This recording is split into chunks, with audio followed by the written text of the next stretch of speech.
Hello and welcome. You're watching Head to Head on UATV, and I'm Oles Gerjuk. This is an important week for Ukraine, full of opportunities to seek for more international support against Russian aggression. On July 9th, the annual Ukraine-EU summit kicks off in Brussels. A few days after that, the 2018 NATO summit will be held in Brussels too. So what should Ukraine expect from these meetings? To talk more about this, we are joined in the studio today by Maksym Iali, expert on international relations and senior research fellow at the Institute of World History of the National Academy of Sciences of Ukraine. Hello, and thank you for coming. Hello. Mr. Iali, first of all, what important decisions could Ukraine expect from this EU-Ukraine summit?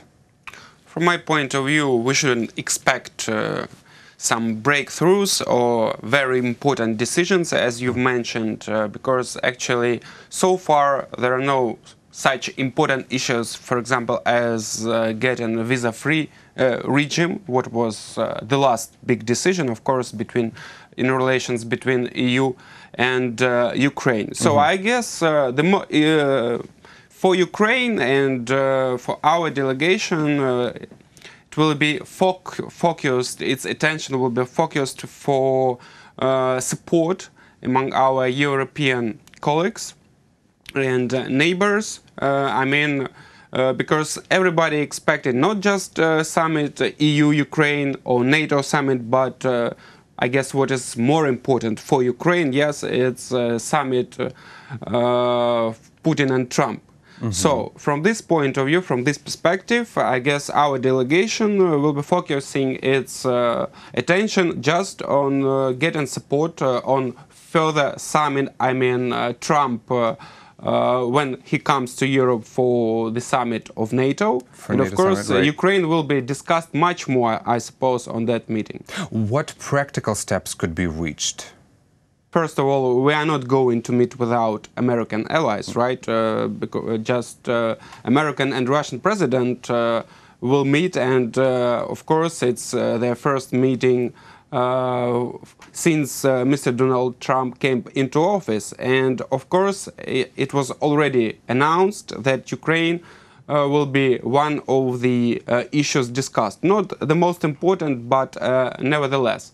And you know that our European colleagues, in many countries now, also vary a lot concerning this meeting, and I suppose this meeting will be discussed in the context both relations between EU and NATO and EU and US. Why do Ukrainian experts worry about it? Because, you know, we worry since, I guess... Of bargaining? Not of a great deal, I would say. You know, if to use the words of Mr. Trump, as he calls it, as you know, he promised to his citizens to make a lot of good deals, and one of them probably, and from my point of view, he is planning to make with Russia. But we are worrying because, you know, recently on the last G7 summit, there were some news. Whether they are faked or not, it's another question. But nevertheless, concerning that, Mr. Trump said that we should admit that Crimea belongs to Russia because everybody speaks Russian there. As you know, his administration did not deny such statements. Whether they were, I think he could. Taking into account the personality of Donald Trump, he could say such things. Another question that definitely already his national security advisor, John Bolton, already explained his words, saying that the position of US hasn't changed a lot concerning sanctions, the status of Crimea, aggression on Donbass, etc., etc. That's the most important and signal for us. So I guess some experts worry too much about it. Well, and at the same time, there is an official statement from the American delegation at the NATO summit, which is going to be held this week. The delegation headed by President Donald Trump intends to support Ukraine's and Georgia's aspirations to NATO membership during the North Atlantic Alliance summit. What's your take on that? Well, basically... Well, actually, this could be, the biggest, I would say, news concerning Ukraine on coming summit. Just all the member states, from my point of view, finally will confirm the position both of US and NATO allies concerning Ukraine, concerning Russian aggression, and the status of Crimea. And the important thing for Ukraine is that our country is going to participate as well, despite Hungary's attempt to prevent the country and also Georgia from attending. From what I read, the United States Permanent Representative to NATO, Kay Bailey, thinks that this summit is actually going to be very substantial and meaningful. Quote, "It will be one of the most productive ones we have ever had."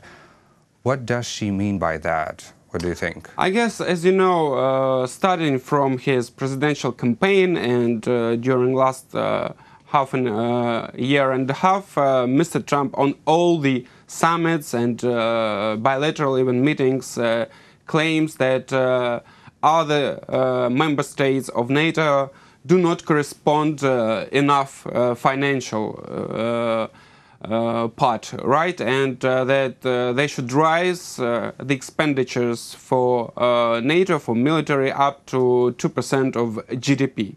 So, and from my point of view, this question, this issue, again, will be the key on the summit. Mr. Trump will again, as he has mentioned several times before during last couple of months, will try to reassure, so to say, his partners for more contributions to the budget of NATO.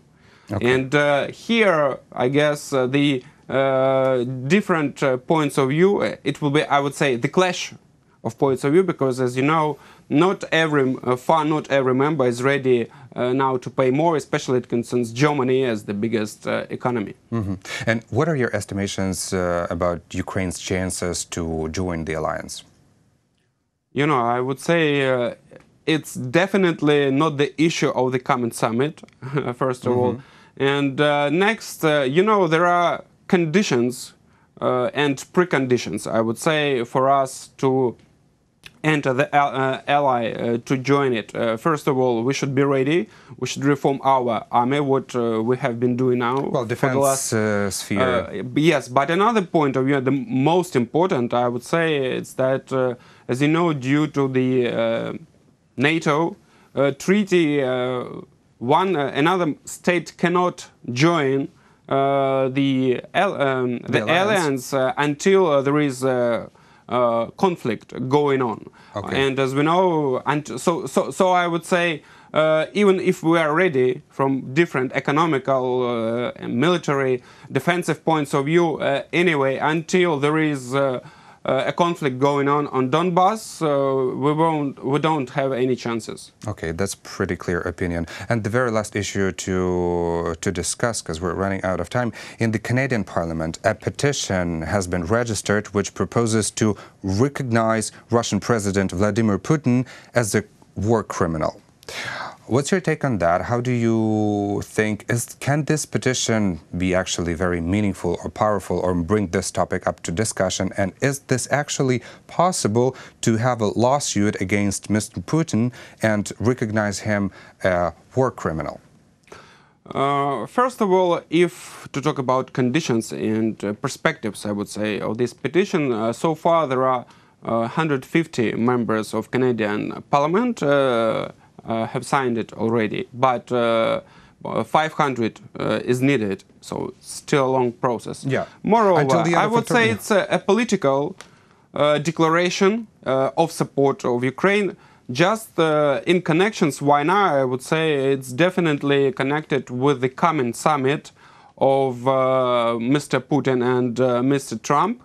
And Canada, once again, as you know, Canada is our, I would say, one of the strongest allies in this war. And they also, as you know, there are, I would say, on the last summit, G7 in Toronto, which took place, Mr. Trump left it earlier, and then he wrote abusive tweets concerning Prime Minister of Canada, Trudeau, and now they're starting again trade war, as you know.